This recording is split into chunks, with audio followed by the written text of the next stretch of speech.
Welcome,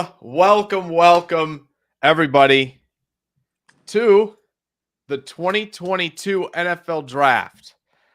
And year 6 of this show with Nate and myself. Nate, how we doing? It's here. I can't believe it. I'm so excited. How are you feeling? It feels good to finally be here. I think we've had a long and hectic run up with one of the most hotly contested, contentious NFL draft processes thus far. I think earlier I saw a tweet that said this is the most non-agreeable draft ever since the coverage of it became a major thing. And to tell you the truth, I've got to agree with that. Yeah, I think when it obviously uncertainty is front and center tonight with the first round. Even at 1, obviously there's been some back and forth with Travon Walker, Aiden Hutchinson, who's going to be the first pick. We're leaning more Walker now, but really it's not. I don't think it's going to be anything too shocking tonight, maybe. But it's just there are so many directions that some of these teams can go, and even starts with probably Houston at 3, right, where you have maybe they do want to go Ikwonu and they still want to beef up that line, even though Howard and Tunsil are there. Sauce Gardner's there. Maybe Thibodeaux comes off before we think he does tonight. I don't know. It's going to get a little wild, I think, after this Walker and Hutchinson pairing that we think is going to start it off. Yeah, we definitely think it's going to start it off. But listen, I mean, the biggest thing with the Jaguars is they said they had 4 players on their board, right? And I've said this a few times now. I do think Hutchinson, Walker, and Ikwonu are 3 of the 4. I really believe the 4th player on their board is Jameson Williams because of the high grade they gave to Waddle last year. And it wouldn't shock me at all if he's in consideration, or would be even more in consideration if he wasn't hurt. So it's going to be interesting. Yeah, Mitch saying we have about 15 minutes of booing the commissioner and we're off. It's going to be a wild night, and I'm excited for it. Nate, both of our teams have 2 picks in this first round, at least right now. I have a feeling the Packers might only pick once, depending on what that could be up, could be down. We don't know. I do think, though, your Saints will pick twice. It's just depending on, do you think right now that the Saints are a prime candidate to move up from 16-19? It really does depend on how this board falls. If you see a guy like Kyle Hamilton start to slide and you see something that they think they can move up in a prime spot with a team that isn't super interested to jump, especially someone else, but it could be interesting. I think the Saints will pick twice. I think the most likely scenario for them picking twice is them holding or them trading backwards. Okay, there you go. Do you think 10 is in play for the Saints? I think it could be. And naturally, that's such a cop-out answer, but yeah, it's true and tried for the Saints. Their process is, honestly, it's precise picks in a smaller number and get who you want. That's how they've always done things. I don't see that changing with Mickey Loomis still under control. And even with Dennis Allen coming on as the head coach, I think it pretty much sticks the same. It stays true to that strategy. If they trade up, really wouldn't be that surprised if it's a young quarterback at this point. Wow. Dennis Allen's a defensive guy, but yeah. Sire Bettinger coming in saying, kill it this year, fellas. Have some fun. We appreciate that, man. Means a lot. I'm excited to see what your Broncos do tomorrow night. And whether they get, they get antsy, move up or whatnot. It's going to be a good time. Thanks for at least popping by. Much appreciative of that. Now, you said that Dennis Allen, Nate, is running the show. Is safety more in play than it would have been if Sean Payton is head coach here? To tell you the truth, I think defensive players shoot up the Saints board when it comes to Dennis Allen being on the team. I think the one thing on offense that's guaranteed is the Saints take a wide receiver tonight. But as far as that goes, I don't think you can really guarantee much else off their board other than that. I would love to see them, if they can't land Kyle Hamilton, I would love to see them land Lewis Cine. That is just the type of enforcer that defense would love to have. just like in that Malcolm Jenkins, even Roman Harper type role with a ton more range, a ton more recognition skills, and a freak athlete on top of it. Yeah. Yeah. We talked about that, last week, a week ago, 2 weeks ago, about how fun that would be. I think it was off the air, but about how fun that would be if they could, pull him in, especially if they trade up, which this would be a pretty wild scenario for them, but, trading either back in that first or trading up for a third first just to really make this their run at the Super Bowl, which a lot of Saints fans, I know they would love to see that. It'd be kind of wild if Winston was the one to lead them to that promised land. You spoke about 3 first rounders, and I saw something today that the Packers were talking about. It was like you can probably trade 53 and 59 for pick 30, which is a fun little proposition there. I doubt it, but by all accounts, Brian Gutekunst is going to get active. So we'll see how the night goes. Braden says he's getting antsy. Have fun, keep up the great work, Braden. I hope to have you on actually for hopefully the Chiefs picks later tonight, whether they hang on to both or they trade back with one or they use both to come up and get maybe Jameson Williams. Who knows? It's going to be a lot of fun. Wouldn't Jameis Winston love Drake London? That's an interesting question. I think Jameis Winston would love to have anyone to compliment Mike Thomas. I think he's seen how that goes when the Saints are without wide receivers, and I think he's proven that he can even get the ball to anybody who's going to be out there. But how refreshing would it be to have a fun, fast, pacey guy out there with one of the best route runners in the NFL in Michael Thomas? Yeah, I mean, Drake London is a pretty darn good route runner in his own right. Yeah. I have a feeling we're going to get to talk about him tonight, Nate, as one of the first receivers off the board. I don't know how long the early festivities. It's been a while. It's been a year. I mean, I forget how long it is to get to this first pick. Obviously, the Jaguars are the team on the clock right now. I don't know if they've even said they're on the clock on TV or not. I don't even have a stream up. Has Goodell even said that that the draft is officially open? That little iconic line that he does every year, has he even done that yet? This is the first year for those watching that I haven't had at least a TV next to me to see what's happening on TV at all. So I am completely in the dark with what's going on ESPN or NFL Network. So, but I will say, it's going to be an interesting night because of the quarterbacks that could fall. Because I don't know, Nate, if you've seen the latest rumors with these quarterbacks, I feel like it's up in the air in terms of whether or not Carolina does it at 6. Rumors are they really like Charles Cross, as do the Giants. So it gets into a territory where, you're the Saints, you're the Steelers, and we could be seeing a move up, or even more shocking, perhaps the Falcons or Seahawks stay put and take one. Most likely Malik Willis at that spot. I think is this one of the most contested quarterback classes for who's number one that you can remember? I mean, I don't know. I feel like 2018 was pretty hotly contested. There were a lot of Baker guys. There were a lot of Rosen guys, including myself. Big L. There were some Allen guys. There were some Darnold guys. And there were some definite Lamar Jackson truthers out there. That was hotly contested, and I think there was a lot of talent there.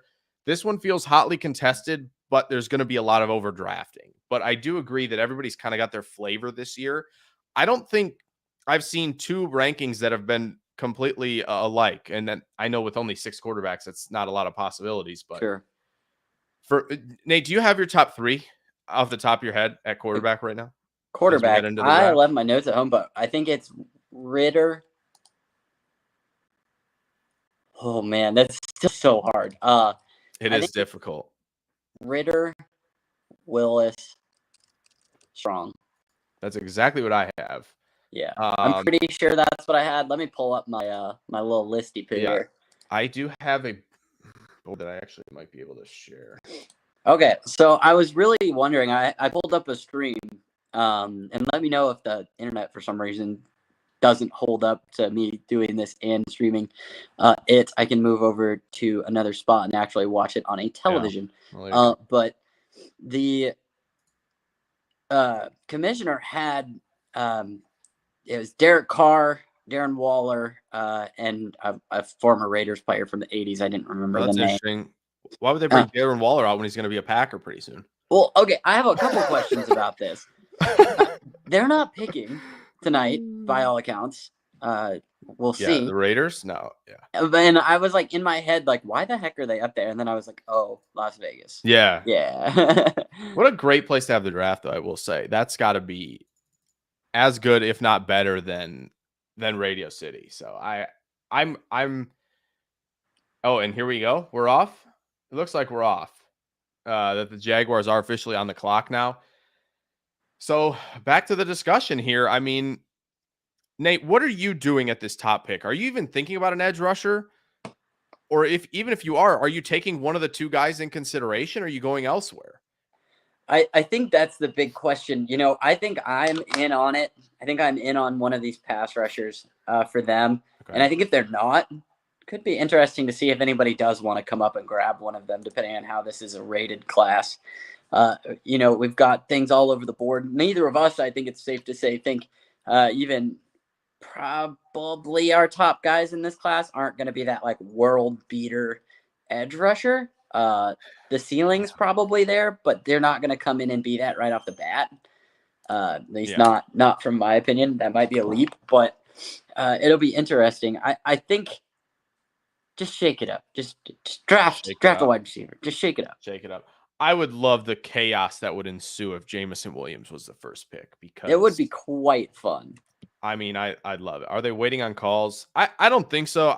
We just normally see this process take really long from start to finish tonight. It is a long time. You rarely see cars go in super quick. And that's even if Walker is picked, like the Lions, it feels like they should be running in to select Hutchinson. Hometown kid, Campbell fit on defense. So it's just a long night, and there's just it's going to be here a while tonight, but it's going to be a lot of fun. The only thing that I really hope is it's slightly less drawn out than last year was insane. Yeah, it was long as 4 hours plus. All I ask is a little bit shorter than that. That's all I ask. Yeah, we were here a long time. I would take either Kayvon Thibodeaux or Evan Neal here, personally. Number 2 and number 3 on my board. But I understand if they wanted to go Ikwonu in terms of just the physical demeanor and how just utterly fantastic he is at getting defenders to just sit on the ground. Had like 60-some pancakes last year. So like I'd be good with that. I just don't think it's such a traits bet on Walker. We got a pupper this early. Over under on the pupper stream here. We got under 15 minutes, believe it or not. At least I would say you're gonna have maybe 18 or 19. Wow. Okay. There are 3 dogs. There are 3 dogs here right now.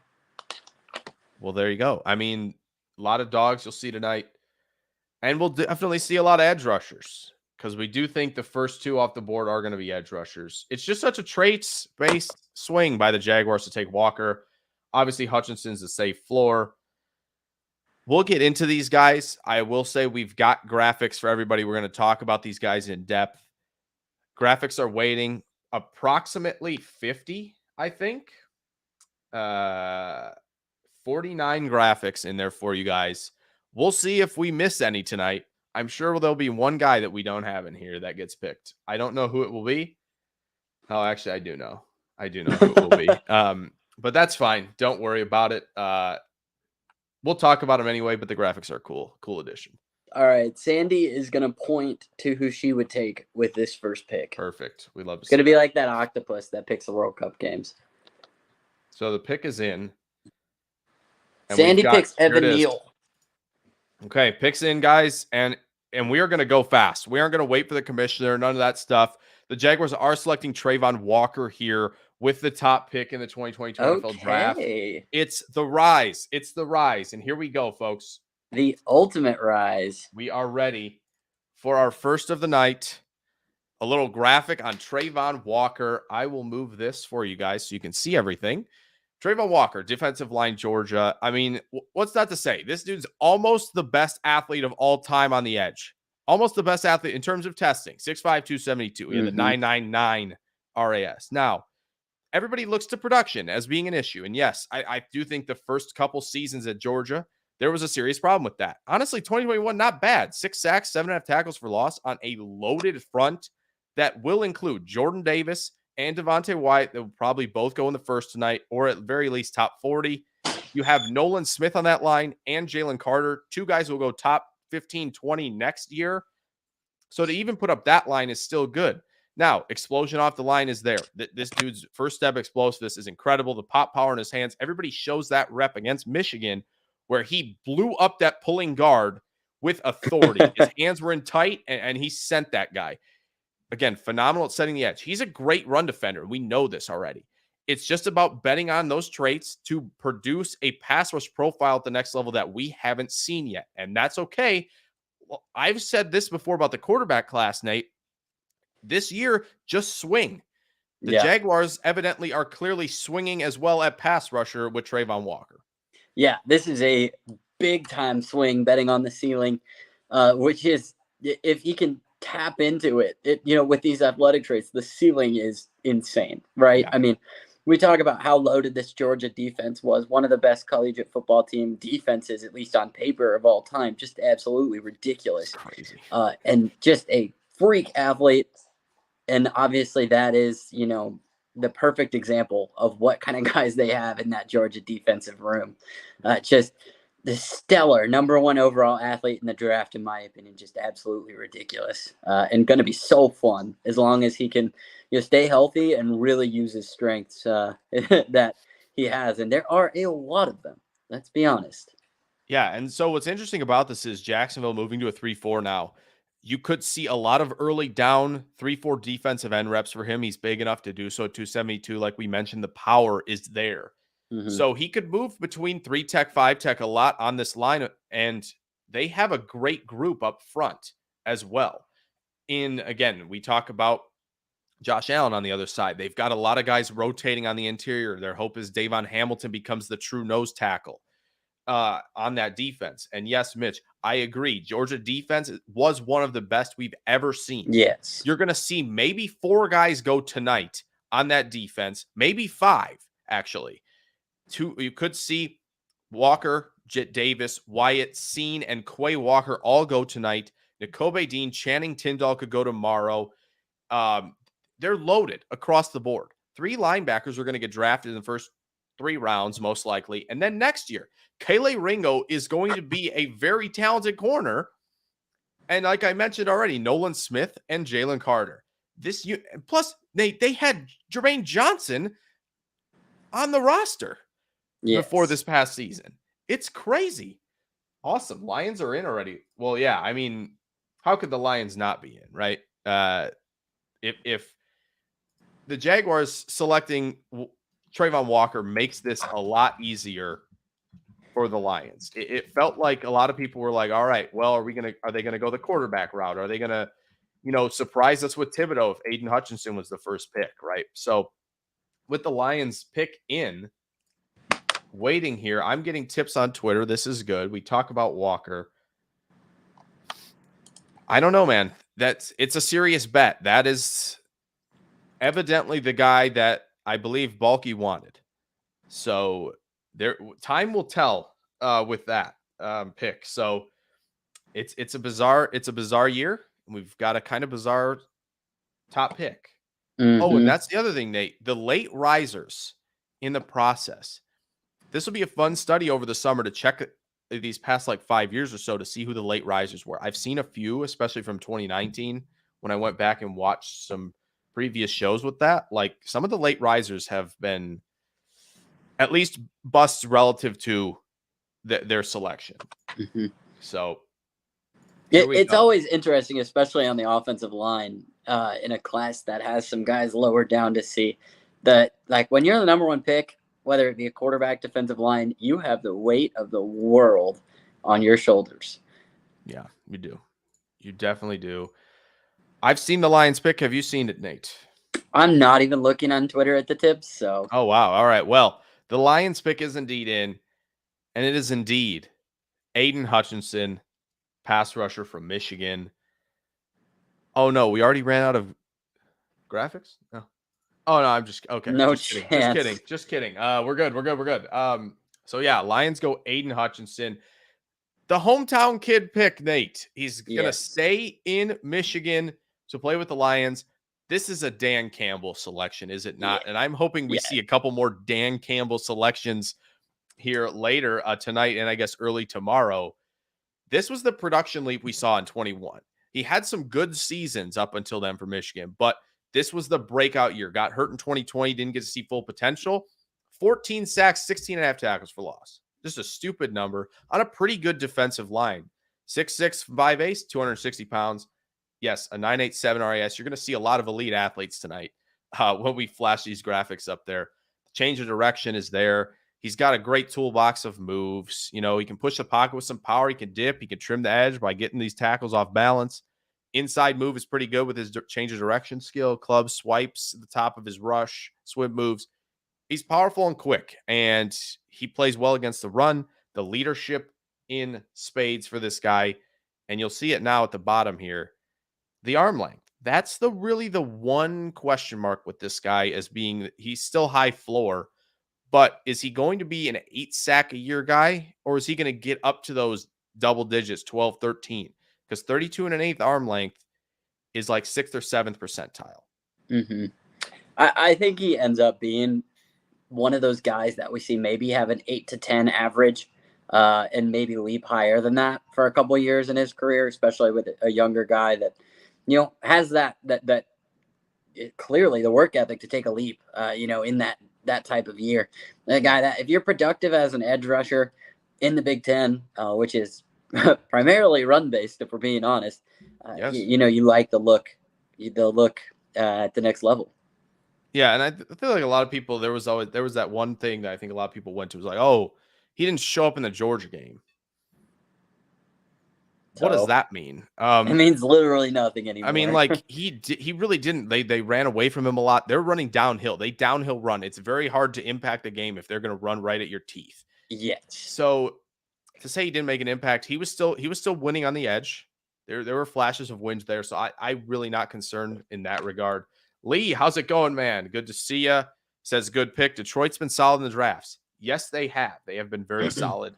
Last year's really heavy on the trenches to get that foundation in there. Was wondering if this was going to be the quarterback year or not. Maybe it's next year. We'll wait and see. We're not done yet tonight with the Lions either. So could opt for that 5th-year option, go quarterback. Do we have anything yet on the front of? I have not seen anything yet. I am looking at Twitter now. I changed my mind. I originally, for those of you that don't know and haven't noticed, I am currently not in my normal setup. So I'm running on a limited resource bank with this old laptop. And we are definitely looking. Yeah. Actually, I'm going to leave it like this. I want to change colors, but the lighting is going to be weird. So, yeah, picks we're waiting for. Oh. Wow. Is it Stingley at 3? Yes, it is. It's Derek Stingley Jr. at 3. I knew it. Right. Now, you want to take this one? I got a graphic for you if you want to do this. Yeah, let's do it. Texans pick in. Let me quickly make the adjustment here, and we'll roll. I believe it's from Ari, my sports update guy. So I feel pretty confident that this is indeed the selection. Mm-hmm. So let's see. Appreciate it, Lee. Thanks so much. Glad you've enjoyed some of the live shows and videos. It's been a lot of fun to put together. And it all culminates here. And this is our favorite part, obviously, is to just be able to sit here and talk about these guys. This is definitely what makes it all worth it. Yes, absolutely. So, excuse me. I'm still looking to make sure this is correct. I haven't seen it anywhere else, but it's a guy with 500,000 followers. So I say, Nate, we roll with it. I think we roll with it until proven. Vikings are indeed crying. Proven incorrect. All right, yeah. Let me get that graphic for you, my dog. No, we'll go ahead and start. You pull that up whenever. You know, Derek Stingley, a guy that I'm very familiar with, so pretty good to talk about. A guy, that former 5-star recruit, #1 recruit in the 2019 recruiting class, absolutely insane from day one. True freshman on that 2019 Natty team, and an impact true freshman starter. Something absolutely insane. More than 30 tackles that year, and he's been dinged up since. But his athleticism and the ball skills that this man has are truly elite. I think if he stays healthy, which is going to be a huge thing, he's a generational prospect at cornerback. Excuse me. Yeah. I'm forecasting what's going on in the next couple of picks. Anyway, just the ability, the ball skills in playing as an outside corner. You can put him against almost any receiver in the league. Even if not at first, in a couple of years, this guy is going to be a shutdown on the number one corners in the league. This is a heck of a good pick and something that I'm really excited about. Good tackling, great ball skills. Put him in press. Let him get right up and disrupt some timing. And even if there's zone integrations, he can really get on that. And good eyes allow him to really track that ball and pick off quarterbacks. It's unbelievable when you go back to watch the 6 interception, 15 pass defense season in the 19, because there are just plays that he makes where just the instincts are off the charts, whether he's reading body language of receivers or just has the feel. Like when we talk about golf, some guys just have like feel with the wedge game, with short game. It's crazy how good they are. This dude just had just an innate ability to realize when the ball's coming, turn around, find ball, and pick the ball off. The Florida game was ridiculous. And yeah, I think the biggest thing that doesn't include the injury stuff and the effort comments are weird anyway. It's staying a little bit latched. He kind of does tend to sometimes a little bit grab if he doesn't flip the hips when turn and run. Yeah. So that's like maybe if you're ticky tack, find a little something with him. That's it. Otherwise, this is stamp this man first round. He's a very good player. Yes. The injuries are a concern. I will say that, having watched him the last couple of years. When this dude is healthy, just insane. Just insane. Yeah, absolutely. So there you go. The Jets will be on the clock now, and this is an interesting one, I'm sure, because they have 3 players we know they like all on the board at this point. Lee saying he's going to give me Gardner over Stingley any day. A lot of people definitely share that opinion for sure. It's a very popular opinion at the moment. Yeah. So could be a run on corners. We could definitely see that happen. I think the 3 players that are in play here for the Jets, Ikwonu, if they decide that Mekhi Becton's just not the guy, and they look to move on from him, whether it be later tomorrow night or something like that. Got Thibodeaux, you got Gardner, maybe just throw Jermaine Johnson in there as well. We'll see if that was really smoke or anything like that when they pick here in a few minutes. But I'll tell you what, I can't wait for Houston to see what they do at 13 and 37 now. If they continue to just build up that defense with Lovie Smith, somebody like Jordan Davis is still on the clock at 13. Oh boy. And then you get and imagine, Nate, is a guy like Nakobe Dean falling to you at 37. Can you imagine starting with those 3 guys on a defense? That's a dream start for Houston if they get that far. I mean, especially considering, like you said, who their coach is and what he thrives off of. I think it's doubtful we see the traditional Lovey defense. I really do. Even if you're the Houston Texans, I know they're the Texans. They make a lot of questionable decisions, to say the least. I just don't see them hiring a guy whose scheme, it produces takeovers, but it's been massively outdated. Everyone knows how to break it. Everyone knows how to break it now if you're a halfway decent coach. Yeah. And it gives up high yield, even in college. It gives up high yield points in exchange for turnovers, which is fine. I have a lot of questions. I think it'll be a hybridization of a Tampa 2. And I think if you build, with guys like Stingley, with guys, if you picked up like a Nakobe Dean, it's a strong linebacker spot, it would be awesome. And that's a scheme that they can run really well. It just can't be the same old, or Houston Texans fans are going to have another 5 to so years of sadness. Yeah, I completely agree. I mean, scheme's going to be everything. You're still getting a versatile player there, no matter what they're going to do in Stingley. I do think Davis and Dean would both translate if that's the direction they go. We'll see what they do at 13. Maybe it's edge and they get a pass rusher to pair with Grenard. That's possible. Lee says he's low key rooting for the Jets and curious to who they go for. I am too. I'm curious. We haven't seen this yet. Kind of waiting for that pick here, and I don't see anything. There's no way the Jets, if they want Gardner, they're getting him at 10. It's not happening. The Giants will be all over it. So if they feel confident that a guy like Jermaine Johnson can get to them at 10, maybe they opt for Gardner. We'll see. Evan Neal had a medical concern. How far can he drop? If he gets past 9, there is a problem. There is a problem. If Seattle passes, that would be ridiculous. Honestly, Atlanta shouldn't pass either. I know McGarry looks better. He's been training really well. I don't care. Neal's better than him. Atlanta should take him if he falls to 8. Seattle should definitely, but they'll probably take Penning instead. So we'll see. It's an interesting question. We'll see. I do think now with that medical, Nate, Evan Neal might be the third tackle off the board. Yeah, I think that there's been a slow gap closing.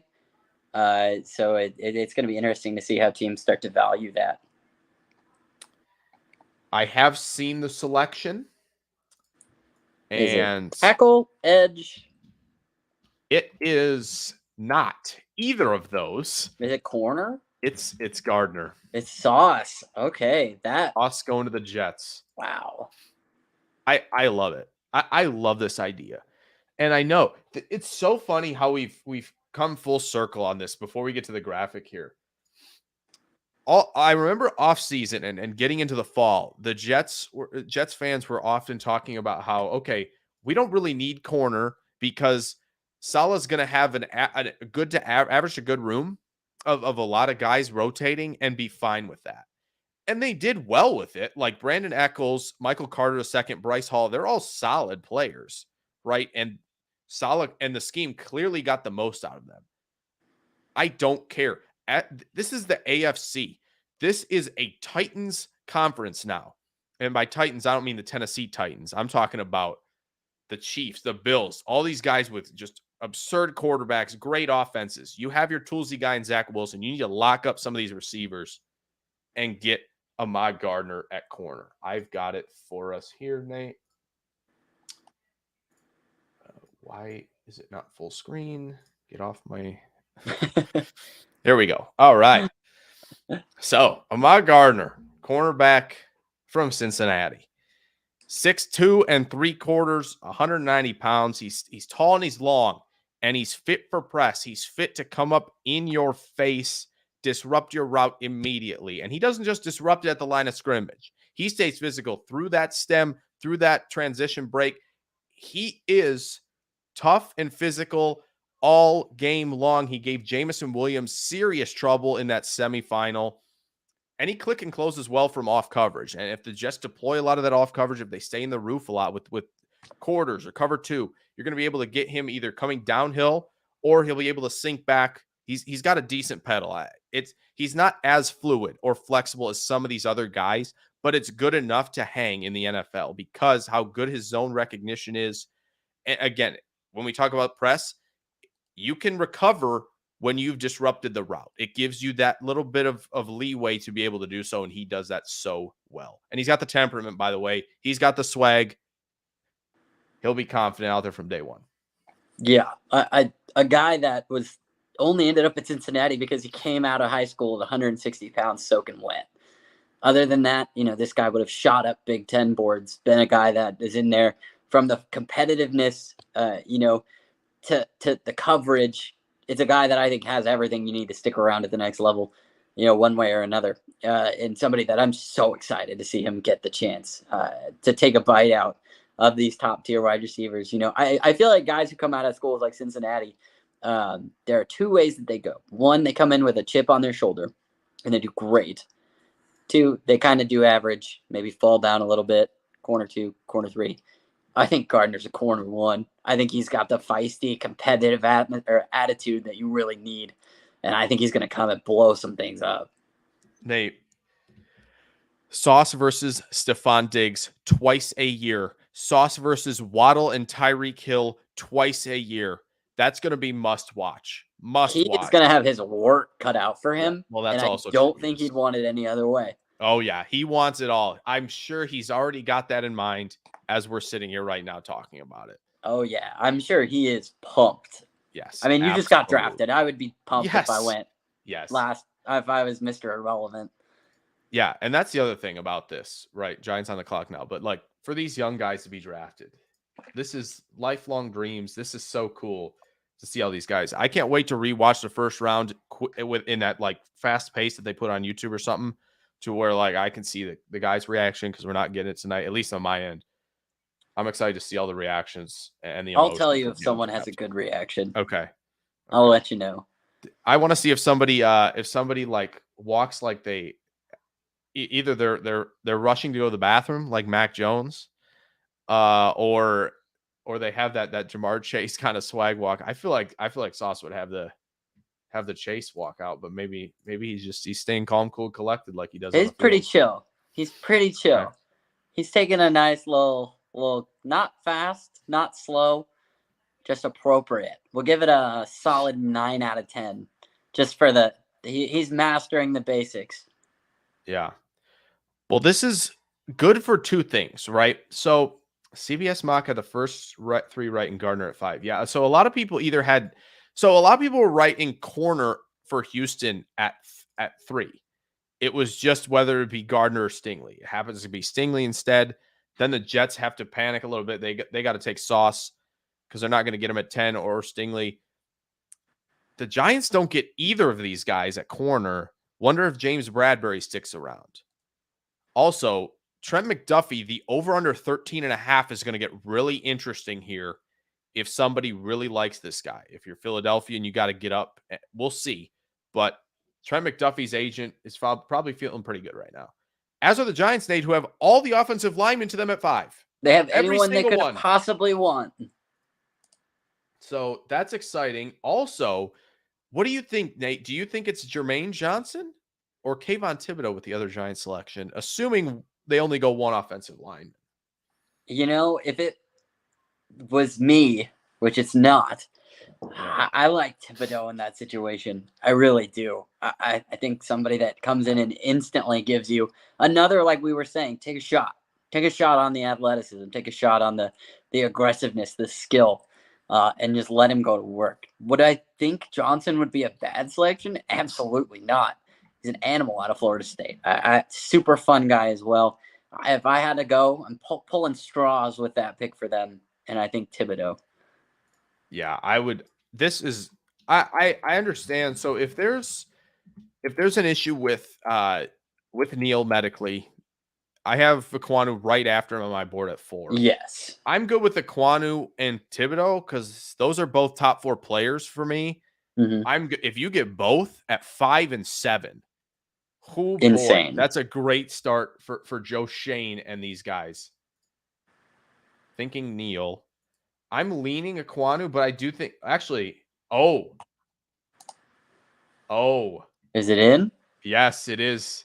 Oh my goodness! Is it neither one of them? Is it Kyle Hamilton? It's not an offensive lineman, but give me a position of the best defense. Wow, nice! I'm really good at this, by the way.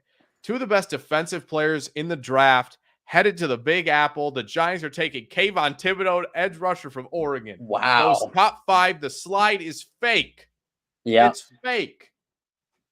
The Giants wanted him all along, and now the Giants know that they feel confident in whoever the Packers take or the Panthers take. They feel good about either the second guy they're going to get offensive line, or they feel like Panthers are going quarterback. We'll still have whoever we want on the board. Oh, we need to get to a graphic, don't we? They have a magician on set right now in ABC, and he is unraveling a paper with all of the current picks that he wrote before. Okay. Top 3 are currently correct. Wow. The magician knows all. He's a Raiders shirt on, obviously, because he's probably from Vegas, but I will update you if they unravel more picks. Sounds good. All right, we ready to get into this, Nate, with the graphic here. Kayvon Thibodeaux, 6'4", 254. Again, these elite athletes going off the board early, 96th percentile. He's a great athlete. He can bend the edge and threaten the outside arc whenever he wants, dip and rip, get under the pad level, close with great speed at the quarterback. Great change of direction skills. The motor runs hot. Don't let anybody tell you different. This guy's motor is hot. I don't want to hear nothing about these taking plays off. It's nonsense. Okay.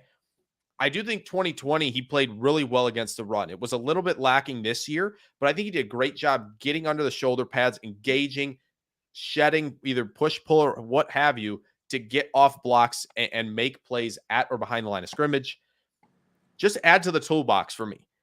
He tried to run through a lot of tackles this past year. Just try to run straight through them with explosion to power. Just give me more in the toolbox. And Thibodeaux and Azeez Ojulari, don't forget about him. That's going to be a fun duo in the Big Apple. Yeah, without a doubt. Without a doubt. That is going to be an explosive duo. I think is a great way to phrase that. That's going to be a lot of fun. A lot of fun. I would not, even if I was a full-size tackle, want this man running at me. There is no way.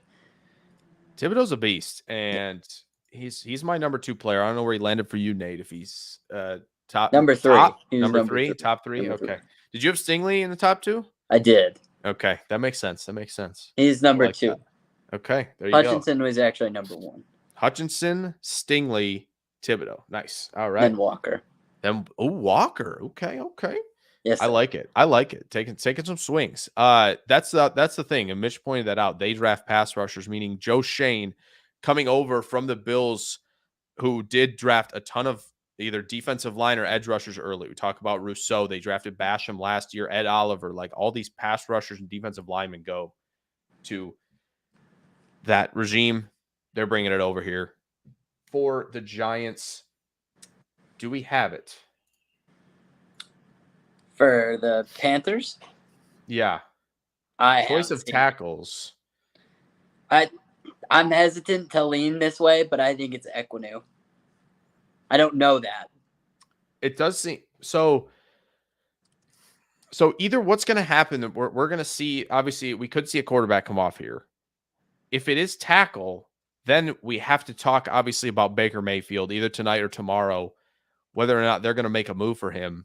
Because I do think the Panthers having Baker Mayfield and Sam Darnold in the same quarterback room just makes you smile a little bit. Yeah. I think that's funny. We'll see here. I would go tackle. Don't mess around. Don't overdraft Kenny Pickett. Nope. Just get a good tackle here. You pick have all the first offensive player of the night. Just get it done.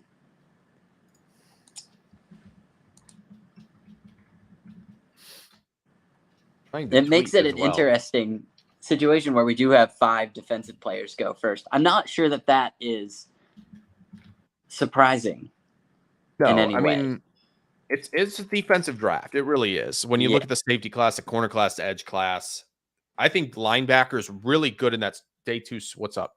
Kayvon Thibodeaux's suit. Really? It's nice. Nice. Love that. Love this suit. It's very Vegas-y. Black and white, formal tux, right? The collar that wraps up like this is kind of longer, and it comes down, and it's red, like sparkly stuff. I don't know what it is. Had some red. That's interesting because Giants have a little red in the uni. A little bit. Maybe he knew. I mean, they did have him in for a visit. As Mitch says, trade down if the Panthers are smart. I just don't know who is coming up here. We often thought about the Vikings making a move for one of the corners. They're both way off the board at this point. I don't know if anybody's going to come up this far for a quarterback if they know the Panthers are trying to move down because they're not selecting one. This has got to be tackle. And I know that this is maybe not like the start everyone was wanting and the shocking unpredictability. But I don't know. I kind of like this so far. It's defense early. We've seen that shift of offensive playmakers. We need to defend as best we can. And you got to get that elite talent at the top. Yeah, especially in a draft where you could argue the offense is a little bit not as top heavy